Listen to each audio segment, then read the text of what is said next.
Hello मेरे प्यारे बच्चों, वेलकम टू आवर चैनल। बच्चों लोग हम लोग पढ़ रहे हैं क्लास 12 मैक्रो इकोनॉमिक्स। और बच्चों आज हम लोग यहाँ पर डिस्कस करेंगे अपनी unit 1 which is national income and it's related aggregates.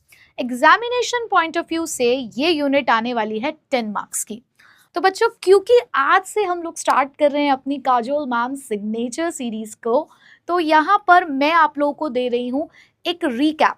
आज की क्लास एक रीकैप है कि अब तक हम लोगों ने संकल्प सीरीज के अंदर जितना भी कुछ पढ़ा है नेशनल इनकम वाले इस यूनिट के अंदर, मैं वो सारी चीज़ें एक बार आपको यहाँ पर रिकॉल कराने वाली हूँ।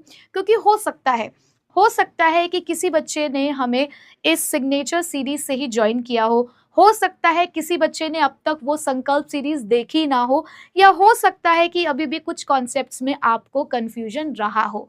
ठीक है बच्चों, तो कोई बात नहीं, एक नई शुरुआत है तो पुरानी जितनी भी चीजें हैं उसको एक बार पढ़ते हुए चलेंगे और उसके बाद नेक्स्ट क्लास से अपने नए टॉपिक स्टार्ट करेंगे। तो जो लोग पढ़ चुके हैं वो रिवाइज कर लें और जिन्होंने अब तक नहीं पढ़ा है वो अपने कॉन्सेप्ट्स को यहाँ पर क्लियर कर लें। लेकिन स्टार्ट करने से पहले अब आप सभी को पता है ना क्या करना है। नई सीरीज है तो नए रूल्स है। अब यहाँ पर अटेंडेंस लगानी तो जरूरी है कि ma'am signature series lecture 1 day 1 attendance present ma'am. तो बेटा जरूर अटेंडेंस लगानी है हर एक लेक्चर में, ताकि हम लोग एक दूसरे के साथ कनेक्ट रहें हर एक लेक्चर के अंदर। और मुझे ये पता रहे कि यस आप रेगुलरली क्लासेस अटेंड कर रहे हो, और आपको पता है ना यही मेरे लिए एक मोटिवेशनल सोर्स है। दूसरी चीज, आप लोग मुझे अब यहाँ पर बताएंगे कि आप लोग कहाँ से हैं, आपका नाम क्या है। तो ये चीज़ मुझे पता होनी चाहिए ना कि मेरे बच्चे कौन कौन है और कहाँ से पढ़ रहे हैं। तो ये चीज़ बिल्कुल मत भूलिएगा। अटेंडेंस के साथ साथ एक बार मुझे बता दीजिएगा कि आप कहाँ से हैं और आपका नाम क्या है। ठीक है, चलिए स्टार्ट करते हैं। तो बेटा सबसे पहले तो मैं आपको ये बता दूं कि इस यूनिट के अंदर आपको क्या क्या पढ़ना है। अब बहुत सारे बच्चे, जब मैंने वहां पर भी इस सीरीज को स्टार्ट किया, इस यूनिट को स्टार्ट किया, तो कंफ्यूज थे कि मैम समझ नहीं आ रहा है कि कौन से चैप्टर का हम टॉपिक पढ़ रहे हैं। तो बेटा मैं आपको यहाँ पर यूनिट वाइज पढ़ा रही हूँ। यूनिट का नाम क्या है? National income and it's related aggregate. और हमें सीबीएसई ने एक प्रॉपर करिकुलम दिया है जिसके अंदर उन्होंने सारे टॉपिक्स मेंशन किए हैं कि इस यूनिट के अंदर आपको क्या क्या कवर करना है। और मैं उसी सीरीज के अंदर ही आपको ये पूरी यूनिट कवर करा रही हूँ। तो अगर आप कोई रेफरेंस बुक यहाँ पर लेकर चल रहे हैं, आप उससे पढ़ रहे हैं, तो चिंता मत करिए, सारे टॉपिक्स कवर होंगे। आपको जो टॉपिक दिख रहा है आपके सामने है, आप अपनी रेफरेंस बुक में उस टॉपिक को ढूंढिए और वहां से आप उसको रीड कर सकते हैं। अदरवाइज नोट्स डिस्प्ले करूंगी तो आप अपने नोट्स साथ साथ भी बना सकते हैं। ठीक है, तो ऐसी कोई चिंता वाली बात नहीं है कि मैम वहां तो चैप्टर वाइज है, यहाँ कैसे पढ़ रहे हैं। आप कॉन्सेप्ट वाइज पढ़िए, आप देखिए कि आप क्या कॉन्सेप्ट पढ़ रहे हैं और अपनी रेफरेंस बुक में टिक लगाते जाइएगा कि ये कॉन्सेप्ट हमारे कंप्लीट हो गए हैं।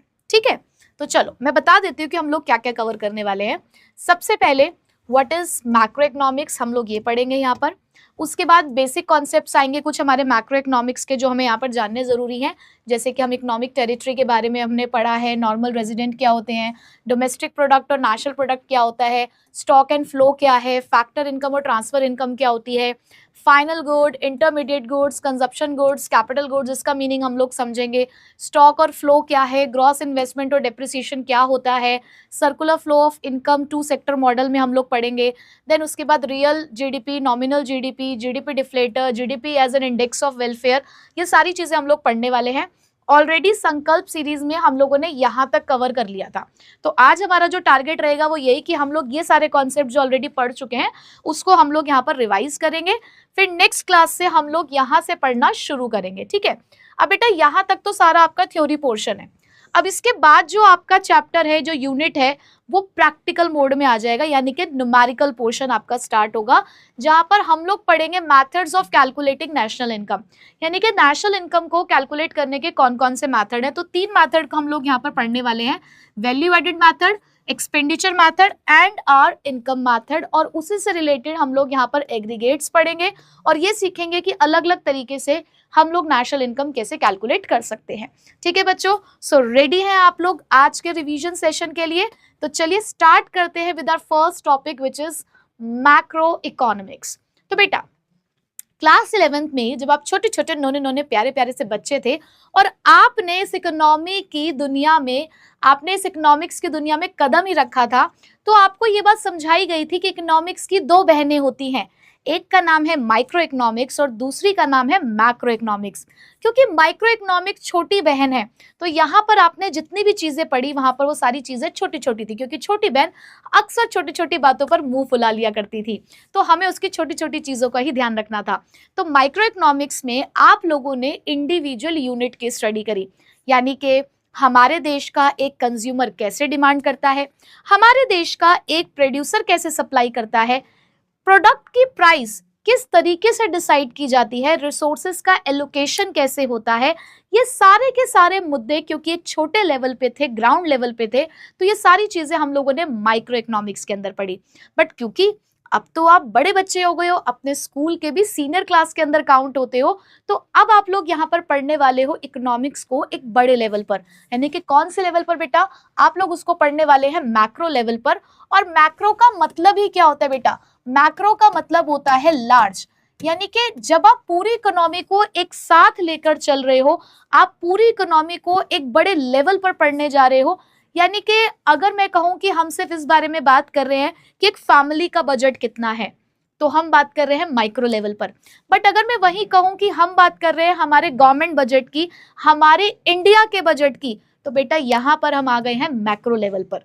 तो मैक्रो इकोनॉमिक्स क्या होती है, it studies the behaviour of the economy as a whole, यानी कि आप यहाँ पर पूरी इकोनॉमी को एक साथ लेकर चलते हो और पूरी इकोनॉमी में क्या क्या हो रहा है, वो बड़े बड़े मुद्दे कौन से हैं, आप उन सभी चीजों के ऊपर यहाँ पर बात करते हो। जैसे कि देश में इतनी बेरोजगारी क्यों है, ये देश में बेरोजगारी इतनी क्यों बढ़ रही है, अगर इस मुद्दे के ऊपर सवाल उठा रहे हो तो मैक्रो लेवल पर हो। हमारे देश में प्राइस इतनी क्यों बढ़ रही है, क्यों हर आए दिन पेट्रोल की प्राइस बढ़ रही है, अगर इस मुद्दे पर बात कर रहे हो तो भी आप मैक्रो लेवल पर हो। क्यों एजुकेशन को अफोर्डेबल नहीं बनाया जा रहा है, अगर इस मुद्दे पर बात कर रहे हो तो भी तुम मैक्रो लेवल पर हो। तो बेटा it studies the national aggregates like aggregate demand, aggregate supply and national income. It also studies the national economic problem. यहाँ आप इकोनॉमिक प्रॉब्लम के बारे में बात करते हैं, जैसे कि इन्फ्लेशन यानी कि महंगाई का बढ़ जाना, अनएम्प्लॉयमेंट बेरोजगारी है, पोवर्टी यानी कि गरीबी है, and the issues connected with the economic growth and economic development.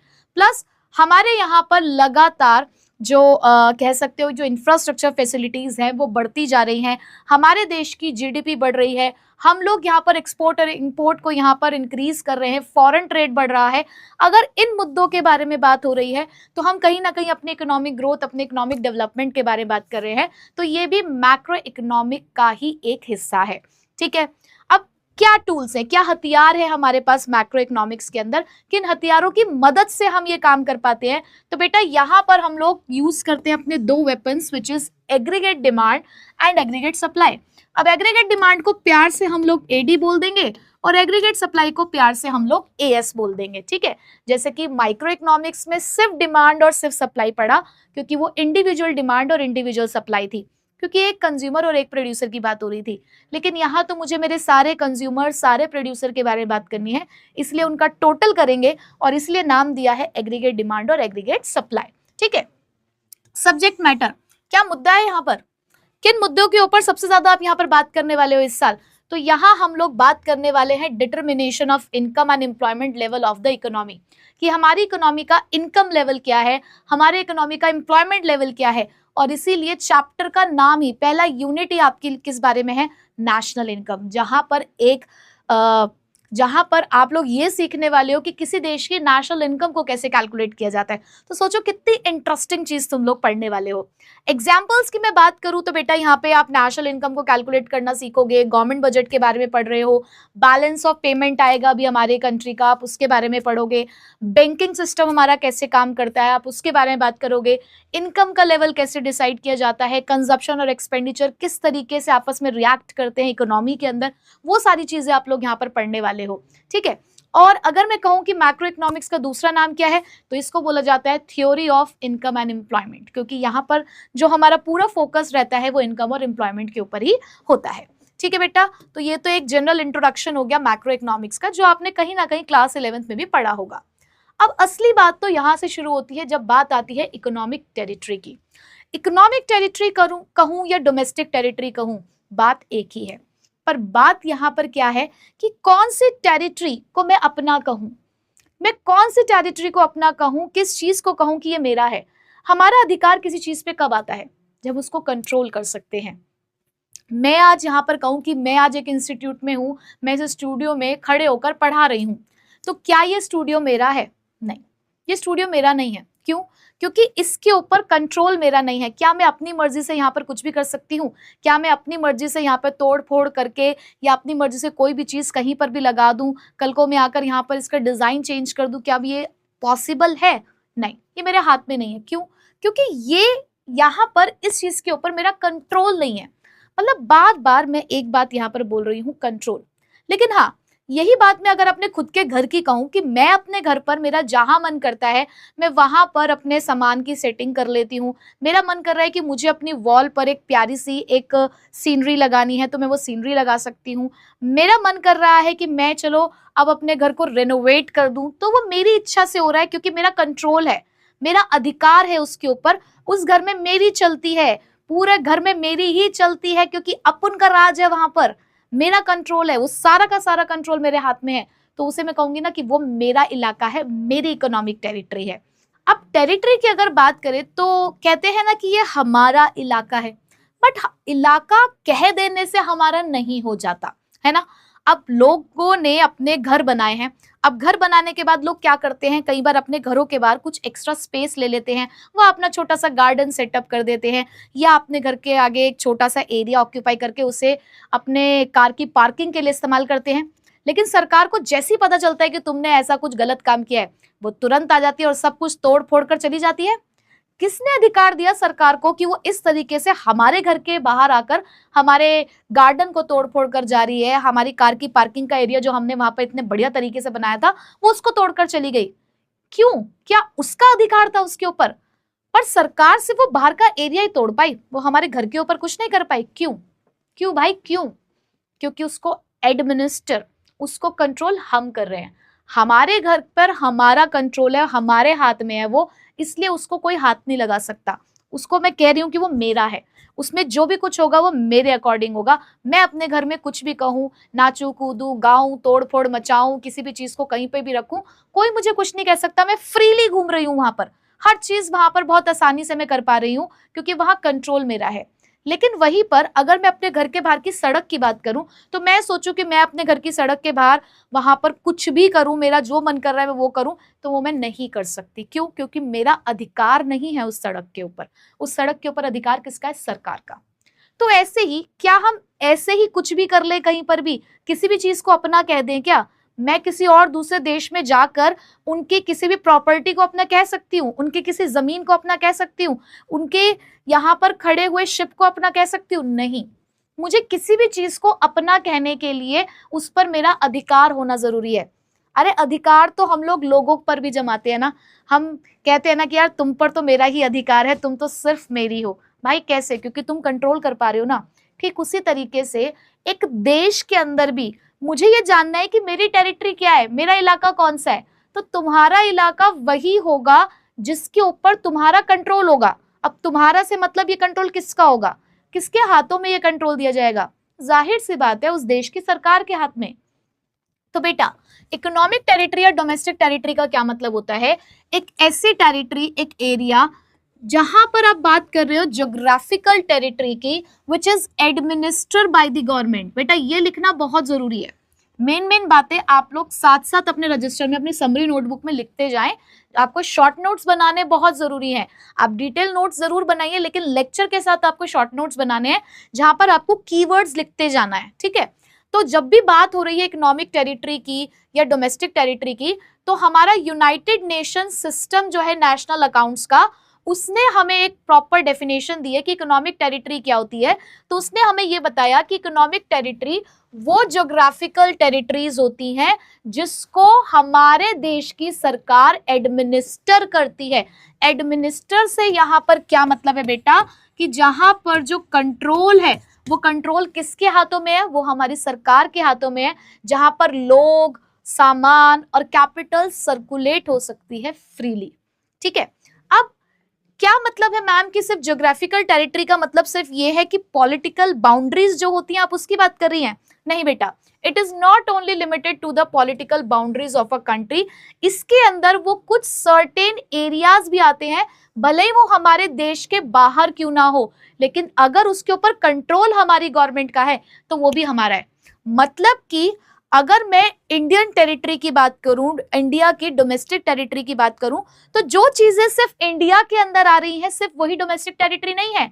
अगर कोई चीज किसी और देश में है लेकिन दूसरे देश में होने के बावजूद भी अगर उसको एडमिनिस्टर, उसको कंट्रोल मेरे देश की सरकार करती है तो वो मेरी डोमेस्टिक टेरिटरी का पार्ट है, यानी कि वो इंडियन डोमेस्टिक टेरिटरी का पार्ट है। मतलब मैम ये बात कुछ समझ नहीं आई। चलो थोड़ा और आपको समझाती हूँ इसके बारे में कि क्या क्या चीजें हम लोग डोमेस्टिक टेरिटरी में इंक्लूड करते हैं और क्या क्या नहीं। देखो, जैसे कि पहली बात तो हमारे जितने भी पॉलिटिकल फ्रंटियर्स है वो हमारे, यानी कि जो चीज हमारे देश के अंदर अंदर है वो चीज हमारी है, लेकिन उसको हमारे देश की गवर्नमेंट कंट्रोल कर रही हो। हमारा टेरिटोरियल वाटर्स है, हमारा एयर स्पेस। अब आती है बात एम्बेसीज, कॉन्सुलेट्स, मिलिट्री बेसिस की। अब इनका मतलब क्या होता है बेटा? देखो, एम्बेसीज क्या होती है? एम्बेसीज एक फॉरेन ऑफिस होता है किसी दूसरी कंट्री के अंदर। जैसे कि मैंने आपको एक बार पहले भी एग्जाम्पल दिया था, वही एग्जाम्पल दूंगी क्योंकि बहुत ही रिलेटेबल है और आप सभी लोगों ने कहीं ना कहीं वो देखा होगा। हम सभी लोगों ने बजरंगी भाईजान मूवी देखी है, नहीं देखी है तो देखना जरूर, उसके अंदर आपको ये डोमेस्टिक टेरिटरी का कॉन्सेप्ट समझ आएगा।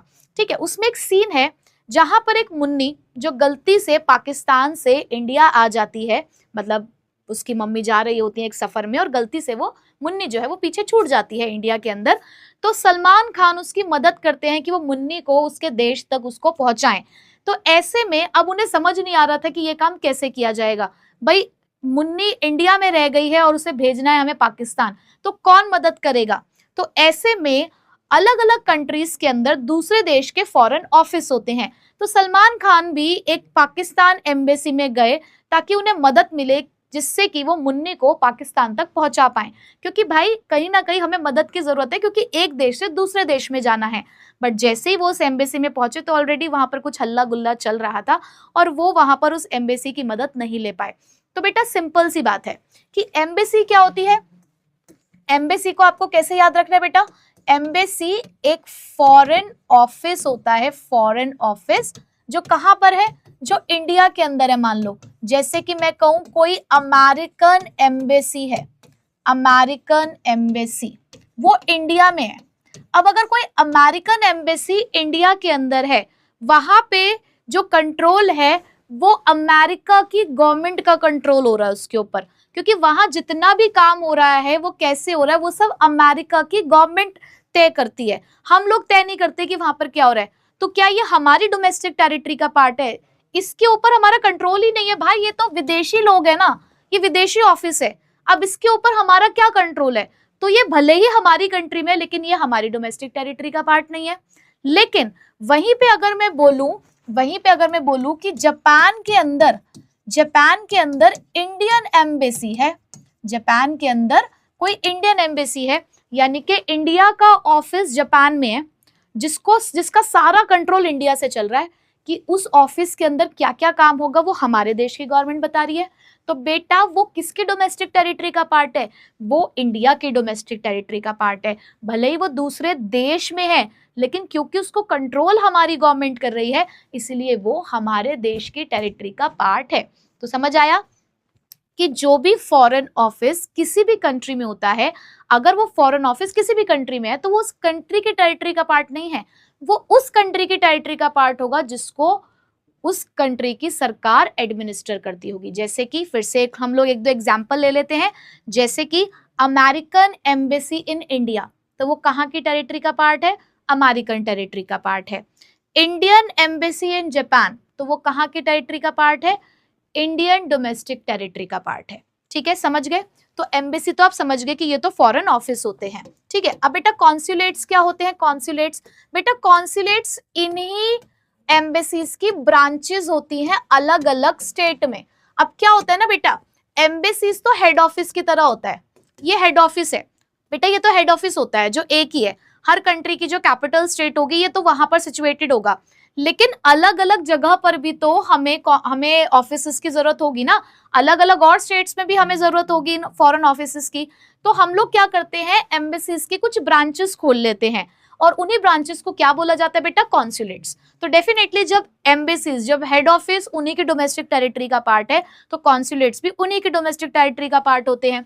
ऐसे ही हमारे कुछ मिलिट्री एस्टैब्लिशमेंट होते हैं, जैसे कि हमारी मिलिट्री भले ही किसी दूसरे देश में काम कर रही है, लेकिन वो हमारी डोमेस्टिक टेरिटरी का पार्ट है, क्योंकि उसको कंट्रोल हम लोग करते हैं। ठीक है, हमारे शिप्स और एयरक्राफ्ट जो एक देश से दूसरे देश में पैसेंजर्स को लाने ले जाने का काम कर रहे हैं, ट्रेड के पर्पज से काम कर रहे हैं, यानी कि सामान लाया ले जाया जा रहा है, तो इसका मतलब ये थोड़ी है कि अगर किसी शिप ने या किसी एयरक्राफ्ट ने हमारी बाउंड्री क्रॉस करी तो उनकी बाउंड्री में घुसते ही वो उनके हो गए। नहीं भाई, वो हमारे देश में वापस लौट कर आएंगे और उसको कंट्रोल भी हमारी गवर्नमेंट कर रही है। तो वो शिप्स और एयरक्राफ्ट जो सिर्फ कह सकते हो कि कमर्शियल पर्पस के लिए इस्तेमाल किए जा रहे हैं, अगर उसको कंट्रोल हमारी गवर्नमेंट कर रही है तो वो हमारी ही डोमेस्टिक टेरिटरी का पार्ट है। हमारे फिशिंग वेसल्स हो गए जो इंटरनेशनल वाटर्स में ऑपरेट कर रहे हैं, ऑयल या नेचुरल गैस रिग्स होते हैं जो कंट्रीज के बीच में काम कर रहे हैं, तो बेटा ये सारी चीजें हमारी डोमेस्टिक टेरिटरी का पार्ट है, क्योंकि इन सभी चीजों को हमारे देश की जो गवर्नमेंट है वो एडमिनिस्टर कर रही है। ठीक है, चलो आगे क्या इंक्लूड नहीं करेंगे, अब फॉरेन एम्बेसीज को इंक्लूड नहीं करेंगे, फॉरेन कॉन्सुलेट्स इंक्लूड नहीं करेंगे, फॉरेन मिलिट्री बेसिस इंक्लूड नहीं करेंगे, वो एरिया जहां पे हमारी गवर्नमेंट का फ्रीडम ऑफ मूवमेंट नहीं है, यानी कि जिसके ऊपर हमारे देश की सरकार का अधिकार नहीं है, वो नहीं आएगा। उसके अलावा अब चलो मैं इसका एक एग्जांपल दे देती हूँ। मान लो बेटा कोई फॉरेन बैंक है, ठीक है, कोई एक फॉरेन बैंक की ब्रांच हमारी कंट्री के अंदर है। अब आप मुझे कमेंट बॉक्स में इसका एक एग्जांपल दोगे। मान लो कोई अमेरिका का बैंक है, उसकी एक ब्रांच इंडिया के अंदर है। ठीक है, मैंने क्या बोला कि ये रहा हमारा अमेरिका, ठीक है, इस अमेरिका का एक बैंक है और उसकी कोई एक ब्रांच है, ब्रांच, वो ब्रांच इंडिया में ऑपरेट हो रही है। तो मुझे बताओ कि वो ब्रांच किसकी डोमेस्टिक टेरिटरी का पार्ट है, मतलब इस ब्रांच में जो भी काम हो रहा होगा वो अमेरिका की गवर्नमेंट ही बता रही है कि क्या होगा कैसे होगा, क्योंकि ये तो सिर्फ ब्रांच है ना भाई, मेन काम तो अमेरिका में ही हो रहा है, मेन उसका जो हेड ऑफिस है वो तो अमेरिका में ही है। अब सारी की सारी चीजें जो भी यहाँ पर होती हैं वो अमेरिका से ही बताई जा रही हैं। तो भले ही ये ब्रांच इंडिया के अंदर है, पर ये किसकी डोमेस्टिक टेरिटरी का पार्ट है बेटा, ये अमेरिका की ही डोमेस्टिक टेरिटरी का पार्ट है। ठीक है, अब आप मुझे एग्जांपल देना कि क्या कोई ऐसा फॉरेन बैंक है जो इंडिया के अंदर अपनी ब्रांच को चला रहा है, लेकिन वो किसकी टेरिटरी का पार्ट है, अमेरिका की टेरिटरी का पार्ट है। आप मुझे जरूर एक एग्जांपल देंगे, मैं आपकी नॉलेज चेक करना चाहती हूँ। ठीक है, अब ठीक उसी तरीके से अगर किसी और देश के शिप और एयरक्राफ्ट आते हैं हमारे यहाँ पर काम वाम करने के लिए, सामान को या लोगों को एक जगह से दूसरी जगह पर लेकर जाने के लिए, तो भाई वो उन्हीं की डोमेस्टिक टेरिटरी का पार्ट है, उस पर हमारा कोई अधिकार नहीं है। ठीक है, तो बेटा समझ गए अब आप लोग इस बात को।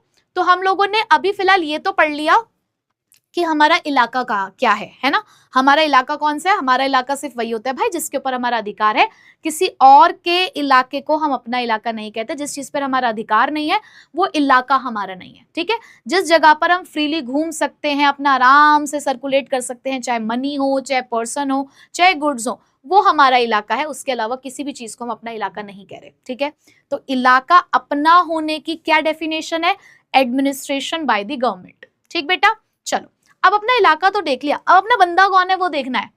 अब आया बेटा कॉन्सेप्ट ऑफ नॉर्मल रेजिडेंट, कि किन लोगों को आप कहते हो कि ये हमारे देश के ही हैं, भाई ये हमारे अपने ही हैं, ये हमारे अपने बंदे, इनके ऊपर ही विश्वास करना है और ये जो काम करेंगे वही अपनी चीज है। ठीक है, तो भाई देखो अब नॉर्मल रेजिडेंट क्या होता है। अब नॉर्मल रेजिडेंट को डिफाइन करने के लिए हम यहाँ पर पहले कुछ शब्दों को देखेंगे, फिर मैं आपको एग्जाम्पल्स के थ्रू बताऊंगी। लिखा है रेजिडेंट वेदर अ पर्सन और एन इंस्टीट्यूशन इज वन। अब जब मैं रेजिडेंट की बात करूंगी तो रेजिडेंट का मतलब यही ना होता कि हम किसी पर्सन की बात कर रहे हैं, ये कोई इंस्टीट्यूशन भी हो सकता है, यानी कि कोई ऑर्गेनाइजेशन भी हो सकता है, whose centre of economic interest. अब क्या बात है मैम, ये क्या बात है, centre of economic interest lies in the economic territory of the country in which he lives और इज लोकेटेड। क्या बोला उन्होंने बेटा, वो कह रहे हैं कि किसी भी पर्सन या किसी भी इंस्टीट्यूशन को हम कब कहेंगे कि वो नॉर्मल रेजिडेंट है, कब कहेंगे कि वो हमारा खुद का बंदा है, जब उसका economic interest, centre of economic interest उस कंट्री के अंदर हो जिस कंट्री में वो रह रहा है, जिस कंट्री में वो लोकेटेड है। मतलब चलो कुछ पुराने वाले एग्जांपल्स ही तुम्हें याद कराती हूँ। ये देखो, ये है हमारी प्रियंका, ये है हमारी प्रियंका चोपड़ा, ये हमारी प्रियंका चोपड़ा है। अब प्रियंका चोपड़ा क्या है, पहले तो बेटा ये क्या है, पहले ये इंडिया में रहा करती थी, और जब इंडिया में रहती थी तो ये बॉलीवुड मूवीज किया करती थी, बॉलीवुड एड्स किया करती थी। इनके सारे जो काम धंधे थे वो सब यहीं पे थे, यहीं पे रहना खाना सोना पीना सब काम सेटलमेंट इनका सब कुछ यहीं पे था। तो बेटा ये अपनी थी हमारी, ये हमारी अपनी थी। लेकिन क्या हुआ, इन्हें प्यार मोहब्बत हुई, इन्हें प्यार इश्क और मोहब्बत हुई किससे, निक जॉन से। ठीक है, प्यार इश्क और मोहब्बत हो गई इन्हें निक जॉन से, और इन्होंने यहाँ पे ओम मंगलम मंगलम करके इनके साथ कर ली शादी। ठीक है, और शादी के बाद ये जाके सेटल हो गई कहाँ पे, यूएसए के अंदर। अब यूएसए के अंदर सेटल हो जाने के बाद बेटा अब इन्होंने बॉलीवुड मूवीज छोड़ दी हैं और अब ये हॉलीवुड मूवीज करती हैं। कौन सी मूवीज करती हैं बेटा, हॉलीवुड मूवीज, यानी कि वहीं पे ही रहना खाना सेटलमेंट सब कुछ इन्होंने अब अपना परिवार वगैरह सब वहीं सेटल कर लिया है, घर वहीं ले लिया है, वहीं कमा और खा रही हैं, और बहुत सालों से ये चीज चल रही है। तो बेटा अब अगर मैं आपसे पूछूं कि क्या प्रियंका चोपड़ा जी हमारी है, अब क्या हमारी है वो, अब तो वो हमारे लिए पराई हो गई है ना, अब वो हमारे लिए पराई हो गई है भाई। जब तक वो अपना सब कुछ यहीं कर रही थी, सारा काम धंधा उनका यहीं पर सेट था, उनका जीने का मकसद सर्वाइवल यहीं हो रहा था, तब तक तो भाई प्रियंका चोपड़ा हमारी अपनी थी। लेकिन जिस दिन उन्होंने निक जॉन्स जी के साथ ओम मंगलम मंगलम करके वहीं पे सेटलमेंट कर लिया, वहीं पे उन्होंने काम वाम करना शुरू कर दिया, बॉलीवुड को बाय बाय कह के हॉलीवुड को हाय हाय कहा, उस दिन से ही वो हमारे लिए नॉर्मल रेजिडेंट नहीं रही, उस दिन से ही वो हमारे लिए नॉर्मल रेजिडेंट नहीं रही। क्यों बेटा, क्योंकि उनका सेंटर ऑफ इकोनॉमिक इंटरेस्ट अब हमारे देश में नहीं रहा, यानी कि उनका इंटरेस्ट ही नहीं है हमारे देश में रहने का, पैसे कमाने से रिलेटेड कोई भी एक्टिविटी वो हमारे देश में अब नहीं करती हैं, और ऐसा वो बहुत सालों से कर रही हैं। मैडम अब आप ये एक लाइन और बोल रही हो बहुत साल, हाँ बेटा ये मैं आपको लॉ के अकॉर्डिंग बता रही हूँ, ये बात इकोनॉमिक्स में तो नहीं लिखी हुई है, लेकिन लॉ ये कहता है कि अगर कोई व्यक्ति किसी भी साल के अंदर 182 डेज और मोर, आप 182 डेज और मोर छोड़ दो, एक साल याद रख लो कि अगर कोई भी व्यक्ति एक साल से ज्यादा किसी और दूसरे देश में रह रहा है, ठीक है, यदि कोई भी व्यक्ति एक साल से ज्यादा किसी और देश में रह रहा है और वहीं रहकर उसने अपने इकोनॉमिक एक्टिविटी स्टार्ट कर दी, यानी कि प्रोडक्शन कंजप्शन कैपिटल फॉर्मेशन, याद रख लो कि वहीं रहकर उसने अपनी बेसिक इकोनॉमिक एक्टिविटी स्टार्ट कर दी, यानी कि पैसे कमाने के लिए सर्वाइवल के लिए वो सेटल हो गया अगर दूसरे देश में, तो वो उस देश का ही कहलाएगा। ठीक है, बात समझ आ गई कि किसी भी पर्सन को किसी भी इंस्टीट्यूशन को नॉर्मल रेजिडेंट कहने के लिए दो चीजें होनी चाहिए, एक तो उसे उस देश में रहते रहते एक साल से ज्यादा हो गया हो, प्लस उसका जो पर्पज है, दोनों चीजें एक साथ सेटिस्फाई होनी चाहिए, प्लस उसी देश में रहकर उसने अपनी बेसिक इकोनॉमिक एक्टिविटी स्टार्ट कर दी है। ठीक है, उसका सेंटर ऑफ इकोनॉमिक इंटरेस्ट अब उसी कंट्री के अंदर है। ठीक है, तो देखो अभी एक और एग्जांपल दूंगी, चिंता मत करो। अब देखो एक सेंटर ऑफ इकोनॉमिक इंटरेस्ट के बारे में क्या लिखा हुआ है बेटा, यहां लिखा हुआ है द पर्सन लीव्स और is located within the economic territory, the person performs the economic activities like earning spending and saving there. बोल दिया ना उन्होंने कि उसने वहीं पर रहकर अपनी इकोनॉमिक एक्टिविटीज शुरू कर दी, यानी कि कमाना खर्च करना और सेव करना, उसने अगर वहीं शुरू कर दिया तो उसे सेंटर ऑफ इकोनॉमिक इंटरेस्ट कहते हैं। अब चलो प्रियंका चोपड़ा जी तो हमारे लिए पराई हो गई, तो हमारे लिए नॉर्मल रेजिडेंट फिर कौन है, हमारे लिए नॉर्मल रेजिडेंट है ये कैटरीना कैफ। तो भाई ये हमारी कैटरीना कैफ जी, ये पहले किसी और देश में रहा करती थी, मुझे फिलहाल मुझे नहीं याद है कि किस देश में रहा करती थी, लेकिन इन्होंने एक दिन क्या किया, इन्होंने बॉलीवुड में एंट्री मारी। फिलहाल तो ये सिर्फ ऐसे ही काम करने के लिए आई थी बॉलीवुड में, तो इन्होंने बॉलीवुड मूवीज में एंट्री मारी। ठीक है, बहुत सालों तक यहाँ पर उन्होंने बॉलीवुड मूवीज करी, फिर एक दिन ये भी प्यार मोहब्बत के चक्कर में पड़ गई, ये भी प्यार मोहब्बत के चक्कर में पड़ गई और इन्हें मिल गए विक्की कौशल जी। ठीक है, अब विक्की कौशल जी के साथ मिलकर इन्होंने भी ओम मंगलम मंगलम किया, इन्होंने भी यहाँ पर इंडिया में शादी कर ली है। शादी करने के बाद अब इन्होंने भी वही अभी बॉलीवुड मूवीज अभी तक भी कर रही हैं ये, हालांकि शादी से पहले भी, क्योंकि बहुत समय हो गया था इनको यहाँ पर रहते रहते, प्लस इन्होंने यहीं पर ही सारे काम करना शुरू कर दिया, अर्निंग, स्पेंडिंग और सेविंग। तो जब ये कवारी थी भाई, ये तब भी हमारे यहाँ की रेजिडेंट थी। क्यों? क्योंकि तब भी ये उन कंडीशंस को सेटिस्फाई कर रही थी कि इन्हें 1 साल से ज्यादा इंडिया में रहते हुए हो गया था, यहाँ पर ये बॉलीवुड मूवीज कर रही थी और इसी से अपने सारे काम कर रही थी, ठीक है। प्लस लेकिन जिस दिन उन्होंने विक्की कौशल जी के साथ शादी कर ली और इंडिया में ही अपना घर बसा लिया और उसके बाद अपनी सारी इकोनॉमिक एक्टिविटीज यहाँ पे करनी शुरू करी, तो ये हमारे देश की नॉर्मल रेजिडेंट बन गई, ठीक है बेटा। तो आई होप कि अब आपको बिल्कुल क्लियर हो गया होगा कि नॉर्मल रेजिडेंट क्या होता है। सो एग्जाम्पल लिखा हुआ है कि जैसे कोई एक इंडियन काम करता है और कमाता है इनकम ऑस्ट्रेलिया में, ठीक है, फॉर मेनी ईयर्स, बहुत टाइम तक, तो भाई फिर वो हमारा नहीं रहा, फिर वो ऑस्ट्रेलिया का रेजिडेंट हो गया। क्यों? क्योंकि भले ही वो इंडियन है लेकिन वो काम कहाँ कर रहा है? ऑस्ट्रेलिया में। कमा कहाँ रहा है? ऑस्ट्रेलिया के अंदर, और बहुत सालों से वो इस काम को कर रहा है, तो भाई अब वो हमारे लिए पराया हो चुका है, अब वो हमारे लिए रेजिडेंट नहीं रहा, ठीक है। चलो भाई, समझ आ गई ये बात, वेरी गुड। अब बेटा रेजिडेंट और सिटीजन में, मैडम रेजिडेंट और सिटीजन में क्या फर्क होता है? अब देखो बेटा, सिटीजन और रेजिडेंट दोनों अलग अलग टर्म्स है। A person can be both citizen and resident of the same time. एक ही पर्सन सिटीजन भी हो सकता है, रेजिडेंट भी हो सकता है, but it is not necessarily that citizen of a country is also a resident of that country. जरूरी नहीं है कि आप सिटीजन भी हो, आप रेजिडेंट भी हो उसी सेम कंट्री के। क्यों madam? A person can be citizen of one country and a resident of another country, क्योंकि एक व्यक्ति किसी एक जगह का सिटीजन तो हो सकता है लेकिन वो रेजिडेंट किसी दूसरी कंट्री का होगा। मतलब मैडम अभी भी समझ नहीं आया, याद करो प्रियंका चोपड़ा जी। प्रियंका चोपड़ा जी सिटीजन, प्रियंका चोपड़ा जी सिटीजन तो वो इंडिया की ही हैं, सिटीजन वो इंडिया की ही हैं, लेकिन उनका रेजिडेंशियल स्टेटस, भाई रह कहाँ रही हैं? यूएसए में। कमा कहाँ रही हैं? यूएसए में।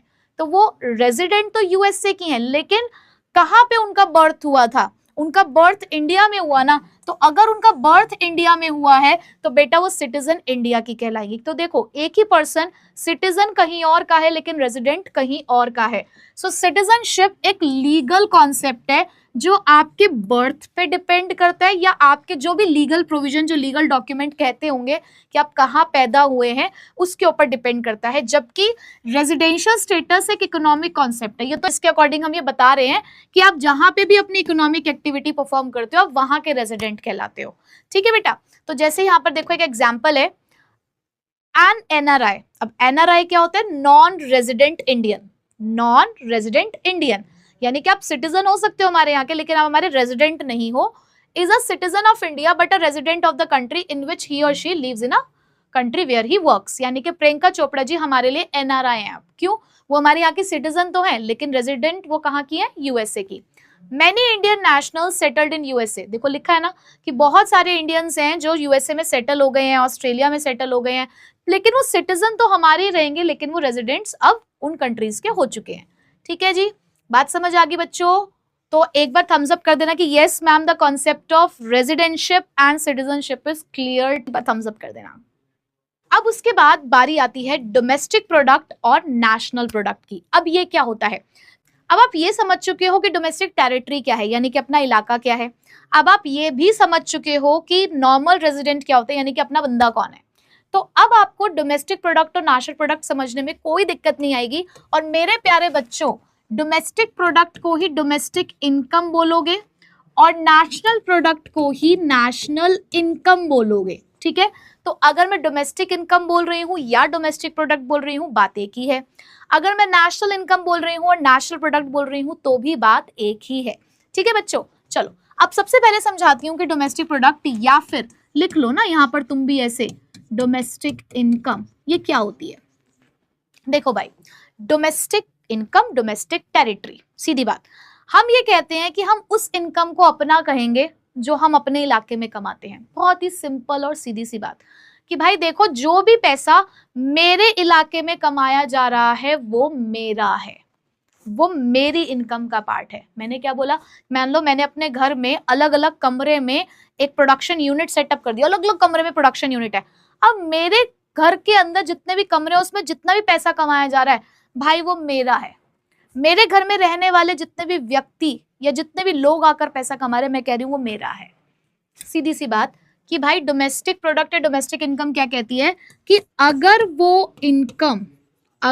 इनकम उस एरिया में कमाई जा रही है, लिखना है बेटा आप लोगों को ये, अगर वो इनकम उस एरिया में कमाई जा रही है जिसको मेरे देश की सरकार एडमिनिस्टर करती है, जिसको हमारा देश कंट्रोल करता है। देखो भाई मैंने क्या बोला है, एरिया बोला है, एरिया, मैंने कोई कंट्री स्पेसिफाई नहीं करी। मैंने ये बोला कि मेरी कंट्री में कमाई जाने वाली इनकम मेरी है ना, मैंने क्या बोला, मैंने कहा मेरे इलाके में कमाई जाने वाली इनकम, मेरा एरिया में कमाई जाने वाली इनकम जिसको मेरी देश की सरकार एडमिनिस्टर करती होगी, वो मेरी इनकम है।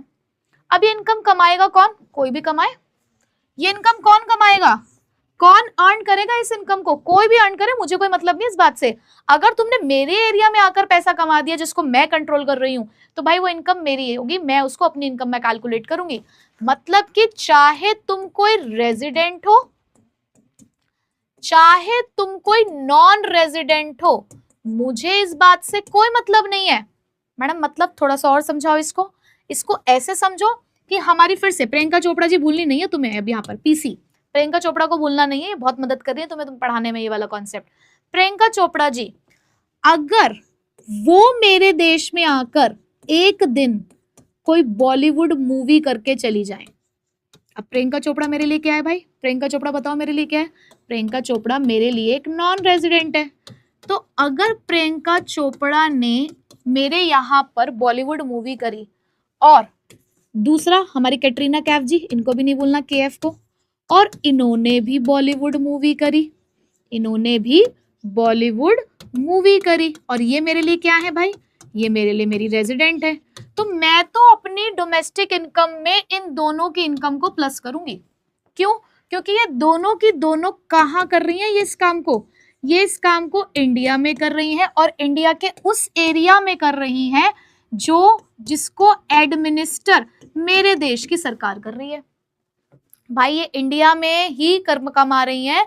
जो प्रियंका चोपड़ा है वो भी रहने के लिए आई 6 महीने के लिए इंडिया के अंदर एक बॉलीवुड मूवी करने के लिए। कैटरीना कैफ ऑलरेडी यहाँ पर रह रही हैं और उन्होंने भी एक बॉलीवुड मूवी करी। कैटरीना कैफ मेरे लिए रेजिडेंट है, प्रियंका चोपड़ा मेरे लिए नॉन रेजिडेंट है। दोनों ने सेम बॉलीवुड मूवी करी है, तो उससे आने वाला पैसा कहाँ बेटा ऐड होगा, कहाँ, मेरे कंट्री की डोमेस्टिक इनकम में, मेरी कंट्री की डोमेस्टिक इनकम में।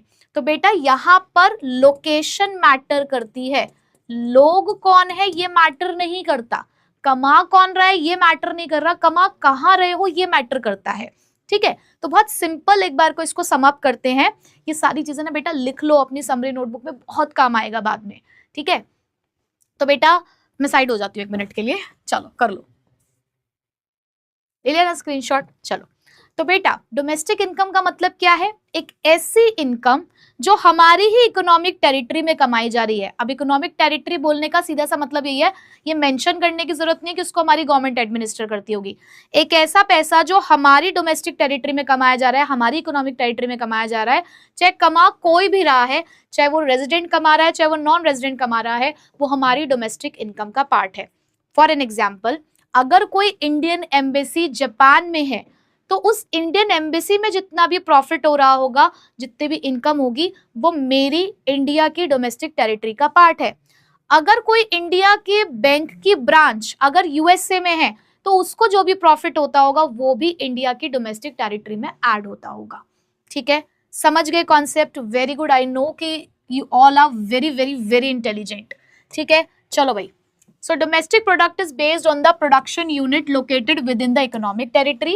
It includes production by both the resident and non-resident within the domestic territory. Clear? Cut to clear ekdam? Very good. So income generated inside India by foreign companies. अब भाई एक बात बताओ कि foreign company भी आकर मेरे देश में आकर, फॉरेन कंपनीज मेरे देश में आकर पैसा कमा रही हैं, वो नॉन रेजिडेंट है मेरे लिए, पर अब क्या है, उनकी इनकम मैं अपने देश की इनकम में कैलकुलेट करूंगी।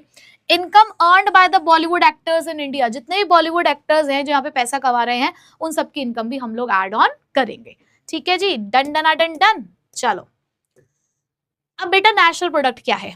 अब नेशनल प्रोडक्ट तो थोड़ी बड़ी बात हो गई ना, है ना, नेशनल प्रोडक्ट तो थोड़ी बड़ी बात हो गई। अब देखो, हम पैसा अपनी डोमेस्टिक टेरिटरी में भी कमाते हैं।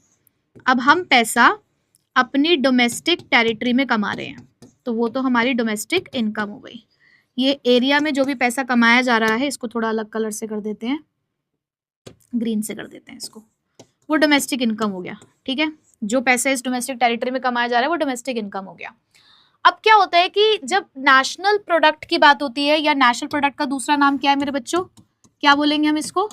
हम इसको नेशनल इनकम भी बोल सकते हैं। अब नेशनल इनकम में ना, N for national income, N for normal resident याद रख लेना। नेशनल इनकम में जब भी बात होगी ना, तो मुझे यहाँ पर इनकम सिर्फ और सिर्फ अपने बंदे की चाहिए। भाई देखो, डोमेस्टिक टेरिटरी में मुझे अपने बंदे से कोई मतलब नहीं है, कमा कोई भी रहा है, मुझे ये देखना है कि कहाँ कमाया जा रहा था। अगर मेरे देश में कमाया जा रहा है, मेरी टेरिटरी में, मेरे एरिया में कमाया जा रहा है, तो मेरी इनकम का पार्ट है। लेकिन जब मैं नेशनल इनकम की बात करूँ तो मुझे सिर्फ अपना बंदा देखना है। भाई मेरा बंदा कहाँ कहाँ पैसा कमा रहा है, मेरा बंदा मेरे यहाँ पे रह के कितना पैसा कमा रहा है, और मेरा ही बंदा बाहर से कितना पैसा कमा रहा है, मुझे अब उस बात से मतलब है। ठीक है, तो बेटा नेशनल इनकम में हम ये बोलते हैं कि अगर वो इनकम, पहली बात तो वो इनकम अगर मेरा नॉर्मल रेजिडेंट कमा रहा है, अगर वो इनकम मेरा नॉर्मल रेजिडेंट कमा रहा है, कहाँ कमा रहा है, चाहे वो मेरी इकोनॉमिक टेरिटरी में कमाता हो, यानी कि विद इन द कंट्री कमा रहा है, चाहे वो पैसा किसी फॉरेन कंट्री से जाकर कमा रहा है, मुझे इस बात से कोई मतलब नहीं है। चाहे वो पैसा यहाँ कमा रहा है, चाहे वो पैसा कहीं और जाके कमा रहा है, लेकिन अगर वो बंदा मेरा ही है, अरे भाई बंदा मतलब पर्सन, हमारा नॉर्मल रेजिडेंट वो अगर है, तो भाई वो इनकम क्या कहलाएगी बेटा, कौन सी इनकम कहलाएगी? वो हमारे देश की नेशनल इनकम कहलाएगी। अब मैडम इसका एग्जाम्पल दो। अब बेटा देखो, इसका एग्जाम्पल क्या है, फिर से याद करो अपनी कैटरीना कैफ को। भाई कैटरीना कैफ बॉलीवुड मूवीज भी करती हैं। ठीक है, कैटरीना कैफ बॉलीवुड मूवीज भी करती हैं। अब मान लो कभी किसी दिन वो एक कोरियन ड्रामा भी करने चली गई बाहर, कोरियन ड्रामास चलते हैं ना, तो चलो उन्होंने वहां पर भी एक कोरियन ड्रामा करने के लिए, एक एपिसोड शूट करने के लिए वो वहां पर चली गई। अब कैटरीना कैफ मेरे लिए क्या है भाई, कौन है कैटरीना कैफ मेरे लिए? Normal resident. तो भाई देखो, जो पैसा वो बॉलीवुड मूवीज में से कमा रही हैं, वो तो मेरी डोमेस्टिक इनकम में कैलकुलेट हो गया, है ना। और जब उसी डोमेस्टिक इनकम के अंदर मैं उनके कोरियन ड्रामा वाले पैसे को, यानी कि वो पैसा जो बाहर से आ रहा है, यानी कि वो पैसा जो बाहर की कंट्री से वो कमा रही हैं, जब मैं उसको प्लस कर दूंगी तो बेटा मुझे क्या मिलेगा? तो मुझे मिलेगी मेरी नेशनल इनकम। ठीक है, तो सिंपल सी बात है कि नेशनल इनकम वो इनकम होती है जो, पहली बात तो हमारा नॉर्मल रेजिडेंट कमा रहा हो, यहाँ पर्सन मैटर करता है। वहां पे लिखा आपने डोमेस्टिक इनकम में पर्सन मैटर नहीं करता, लोकेशन मैटर करती है। अब यहाँ क्या लिखना है? लोकेशन मैटर नहीं करती, लोकेशन डजंट मैटर। क्या मैटर करता है? पर्सन। पर्सन कौन होना चाहिए? Normal resident. कि अगर कोई भी इनकम एक नॉर्मल रेजिडेंट कमाता है, चाहे वो डोमेस्टिक टेरिटरी में कमाए, चाहे वो किसी फॉरेन कंट्री में जाकर कमाए, अगर कमा हमारा नॉर्मल रेजिडेंट रहा है तो वो हमारी कंट्री की नेशनल इनकम का पार्ट होता है। स्क्रीनशॉट ले लो। ले लिया? चलो अब देखो जरा यहाँ पर क्या क्या बातें लिखी हुई हैं। यहाँ लिखा हुआ है बच्चों, a national product is based on the residents of the country. It includes residents' contribution to the production within as well as outside the economic territory. कि चाहे वो इकोनॉमिक टेरिटरी में, चाहे इकोनॉमिक टेरिटरी में नहीं, हमें इस बात से कोई मतलब नहीं, कमा रहे हो तो भाई हमारे देश की नेशनल इनकम में ही ऐड होगा। जैसे कि इनकम कमा रहा है कोई इंडियन रेजिडेंट अब्रॉड में, जैसे कि कपिल शर्मा। कपिल शर्मा कोई कॉमेडी शो करने के लिए गया किसी और कंट्री में और वहां से उसने इनकम कमाई, तो कपिल शर्मा की भी इनकम हमारी कंट्री की नेशनल इनकम में ऐड होगी। ये दिलजीत अलग अलग कंट्रीज में जाके वर्ल्ड टूर करते हैं और अलग अलग कंट्रीज में जाकर ये लोग कॉन्सर्ट करते हैं, तो इनकी इनकम भी कहाँ ऐड होगी बेटा? हमारे देश की नेशनल इनकम में। ठीक है, डन डना डन डन। तो एक बार मेरे प्यारे बच्चों, मेरे प्यारे बच्चे हो ना तुम, तो एक बार मैम को डोमेस्टिक इनकम और नेशनल इनकम का डिफरेंस कमेंट बॉक्स में एक एक लाइन में बता देना कि क्या क्या मेन क्रक्स पॉइंट है, कि किसको डोमेस्टिक इनकम कहते हैं और किसको नेशनल इनकम कहते हैं। एक एक क्रक्स पॉइंट मेरे प्यारे बच्चों, आई रिक्वेस्ट यू प्लीज लिख देना। ठीक है, तो इससे मैम को पता चलता रहेगा ना कि आपको कॉन्सेप्ट समझ में आ गया है। अब बच्चों नेक्स्ट कॉन्सेप्ट पर आते हैं। नेक्स्ट कॉन्सेप्ट है हमारा net factor income from abroad, जिसे हम कहते हैं NFIA। अब मैम ये क्या है बेटा? अभी जो मैंने आपसे बात करी ना कि डोमेस्टिक इनकम और नेशनल इनकम, अब कहीं ना कहीं में कुछ फर्क तो होता होगा ना। अब मुझे तुम बताओ, तुम अगर बहुत ही होशियार बच्चे हो तो मुझे ये बताओ कि डोमेस्टिक इनकम बड़ा होगा या नेशनल इनकम? कौन बड़ा भाई है, डोमेस्टिक इनकम या नेशनल इनकम? बहन कह दे, इनकम थोड़ी फीमेल वाला लुक दे रहा है ना, मतलब फीमेल वाला टच दे रहा है। तो बताओ कौन है बड़ी बहन, नेशनल इनकम या डोमेस्टिक इनकम? जाहिर सी बात है मैम, नेशनल इनकम बड़ी बहन होगी, है ना। तो बेटा देखो, ये जो नेशनल इनकम है और ये जो डोमेस्टिक इनकम है, ये जो नेशनल इनकम है और ये जो डोमेस्टिक इनकम है, इन दोनों के बीच का जो डिफरेंस है ना बेटा, वो डिफरेंस ही NFIA है। मतलब देखो, मैंने अभी कैटरीना कैफ की बात करी, मैंने कहा कि कैटरीना कैफ बॉलीवुड मूवीज करती है, ठीक है, कैटरीना कैफ बॉलीवुड मूवीज करती है, ठीक है। तो ये जो बॉलीवुड मूवीज करके पैसा कमा रही हैं, ये मैं कहाँ ऐड कर रही हूँ, अपनी डोमेस्टिक इनकम में। पर कहीं ना कहीं यही पैसा क्या मैं नेशनल इनकम में इंक्लूड नहीं कर रही? ये पैसा नेशनल इनकम को कैलकुलेट करते हुए तो इंक्लूड किया जा रहा है, क्योंकि कैटरीना कैफ मेरी नॉर्मल रेजिडेंट है और वो मेरी normal resident with in the domestic territory पैसा कमा रही है, तो वो मेरी डोमेस्टिक इनकम में भी आ रहा है, वो मेरी नेशनल इनकम में भी आ रहा है। तो अभी तो मैं कहूँ तो दोनों सेम है, बट जब मैं कैटरीना कैफ की बाहर से आने वाली इनकम, फॉरेन इनकम को भी ऐड कर रही हूँ, जब मैं कैटरीना कैफ की फॉरेन इनकम को भी ऐड कर रही हूँ, तभी तो आप कह रहे हो ना कि ये हमारी नेशनल इनकम है ना। तो नेशनल इनकम और डोमेस्टिक इनकम के बीच का जो डिफरेंस है, बेसिकली वो फॉरेन इनकम ही तो है। तो उसी को हम लोग यहाँ पे बोलते हैं net factor income from abroad. क्या बोलते हैं बेटा? Net factor income from abroad. अब ये नेट वर्ड जहां पर आ गया, तो नेट वर्ड में डेफिनेटली दो चीजें होंगी। अब देखो बेटा, हमारा जो नॉर्मल रेजिडेंट है वो भी किसी दूसरे देश में पैसा कमा रहा है और उसे हम अपने कंट्री की नेशनल इनकम में ऐड कर रहे हैं। ठीक उसी तरीके से कुछ दूसरे जो नॉन रेजिडेंट है वो भी तो हमारी कंट्री में आकर पैसा कमा रहे हैं ना, और वो पैसा कहीं ना कहीं उन लोगों की नेशनल इनकम में इंक्लूड होता होगा, उसको हम अपनी नेशनल इनकम में तो इंक्लूड नहीं कर सकते। तो बेटा दो तरीके से फैक्टर इनकम देखी जाती है, एक होती है फैक्टर इनकम फ्रॉम अब्रॉड। एक को हम क्या बोल रहे हैं बेटा? Factor income from abroad. ये क्या है? ये वो इनकम है जो हमारा नॉर्मल रेजिडेंट, थोड़ा अलग कलर से लिख देते हैं, हमारा नॉर्मल रेजिडेंट फॉरेन कंट्री में कमा रहा है, ये वो इनकम है, ठीक है। ये क्या है बेटा? फैक्टर इनकम फ्रॉम अब्रॉड, कि हमारा नॉर्मल रेजिडेंट जो फॉरेन कंट्री में पैसा कमा रहा है, जैसे कि अभी हमने बात करी कि कपिल शर्मा एक शो करके आया, मान लो यूएसए में, कपिल शर्मा ने यूएसए में एक शो किया, तो वहां से जो उसने पैसा कमाया वो फैक्टर इनकम फ्रॉम अब्रॉड है, ठीक है, कि वहां से पैसा कमाया जा रहा है। लेकिन बेटा क्या हुआ, मैंने यहां पर अपने देश में निक जॉन्स को बुलाया। निक जॉन्स कौन है बेटा? हमारे लिए एक नॉन रेजिडेंट है, ठीक है। और निक जॉन क्या कर रहा है? हमारे इंडिया में आके एक कॉन्सर्ट कर रहा है। अब भाई जब वो यहाँ आके कॉन्सर्ट करेगा तो हमें भी तो उसको पैसा देना पड़ेगा ना। तो बेटा क्योंकि वो मेरे लिए मेरा नॉन रेजिडेंट है, ठीक है, और वो मेरे यहाँ पर आकर काम कर रहा है, तो मुझे उसको भी कुछ पैसा देना पड़ेगा। तो बेटा ये हो गई फैक्टर इनकम पेड अब्रॉड, कि भाई बाहर वाला बंदा है ना, बाहर वाले बंदे को पैसा दे रहे हैं, देते हो अपनी इनकम में से ही रहे ना, तो उसको हम क्या बोलेंगे? Factor income paid abroad. तो दो तरीके की इनकम है अब्रॉड से रिलेटेड, एक पैसा अब्रॉड से आ रहा है और एक पैसा अब्रॉड की तरफ जा रहा है। तो मुझे तो ये नेट इफेक्ट चाहिए ना, मुझे तो अल्टीमेटली ये चाहिए कि मान लो मेरा बंदा यानी कि मेरा जो नॉर्मल रेजिडेंट है वो 1000 रुपए कमा रहा है दूसरे देश से, वहीं पे कोई दूसरा व्यक्ति जो हमारे देश का नहीं है, नॉर्मल रेजिडेंट नहीं है हमारे यहाँ का, वो हमारे देश में 400 रुपए कमाता है। तो मैंने कहा मेरे देश ने फिर कितना पैसा कमाया? बाहर से मेरे देश ने कितना पैसा कमाया? 1000 रुपए कपिल शर्मा ने कमाए, 1000 रुपए कपिल शर्मा ने कमाए, निक जॉन्स ने हमारे यहाँ से 400 रुपए कमाए। अब मैं ये जानना चाहती हूँ कि हमारे देश ने एक्चुअल में अब्रॉड से कितना पैसा कमाया? तो आप कहेंगे मैम 600 रुपए। एक्चुअल में कितना पैसा कमाया? 600 रुपए। क्यों? 1000 कमाया, 400 चला भी तो गया, तो एक्चुअल में कितना कमाया? 600 रुपए। तो this is known as net factor income from abroad. क्या बोलेंगे बेटा? Net factor income from abroad.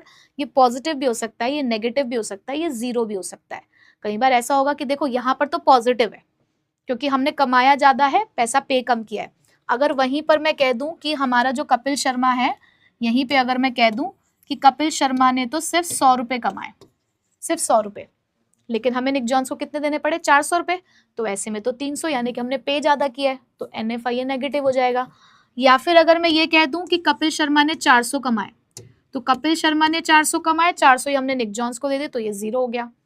तो भाई देखो NFIA पॉजिटिव भी हो सकता है, नेगेटिव भी हो सकता है और 0 भी हो सकता है, but the main point is what कि NFIA का मतलब क्या है, net factor income from abroad, कि जो पैसा हम अब्रॉड से कमाते हैं माइनस जो पैसा हम अब्रॉड में देते हैं। ठीक है, तो देखो बेटा क्या लिखा हुआ है डेफिनेशन में, it refers to the difference between factor income earned by the normal resident, जो पैसा हमारे देश के लोग कमा रहे हैं, from the rest of the world.